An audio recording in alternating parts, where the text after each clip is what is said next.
یانەی گەرما میوانە نوێیەکەی خولی ئەستێرەکانی عێراق لە هەولێرەوە بۆ وەرزی نوێ خۆی ئامادە دەکات.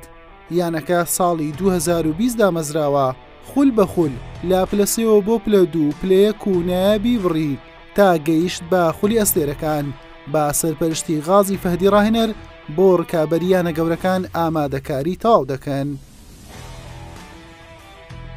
بسم الله الرحمن الرحيم. طبعا مثل ما تعرفون اليوم احنا فريق جديد على هەر وەک دەزانن تیپێکی نوێن لە خولی ئەستێرەکانی عێراق. یاریزانەکانمان لە ئاستێکی بەرزن. چاوەڕوان دەکەین لەم دوو ڕۆژە بە هاتنی یاریزانانی نوێ پێکاتەکەمان تەواو بکەین. ڕۆژانە بەیانیان و ئێواران مەشق دەکەین.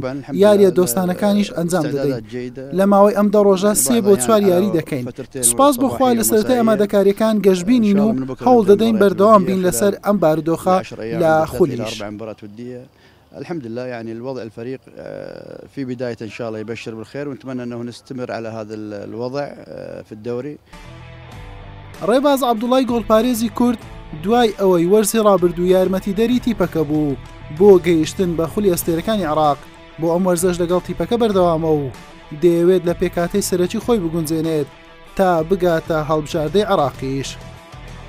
خۆشترە لەگەڵ گۆڵپارێزێکی بڵێم ئاستبەرز وەکو محەممەد حەمید و لە هەڵبژاردەی عێراقی ئەگەر بتوانم ئەم ڕکابەری بکەم و بە شێوەیەک سەرەکی یاری بکەم ئەوە لە بۆ من دەستکەوتێکی گەورەترە و هەدەفی منیش بەڕاستی تاکو ئێستا کەش هەدەفی منەوەی بگەم هەڵبژاردەی عێراقی ئێستاکەوە هەز دەکەم بتوانم لەو ڕێەوە بگەم هەڵبژاردەی عێراقی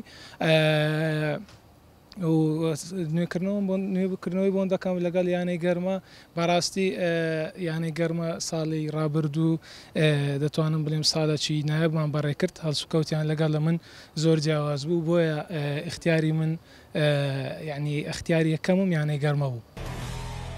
یانەی گەرمە ماوەی 10 ڕۆژ لە هەولێر دەبێت و کەمپە مەشقیەکەی ئەنجام دەدات لە نێویشیاندا چەند یاریەکی دۆستانە ئەنجام دەدات تاوەکو بە تەواوی بۆ خولی ئەستێرەکانی عێراق ئامادە بێت کەوا کەمتر لە 20 ڕۆژی ماوە یاریەکانی دەست پێ بکات. حسێن محەممەد کەناڵی پێیام هەولێر.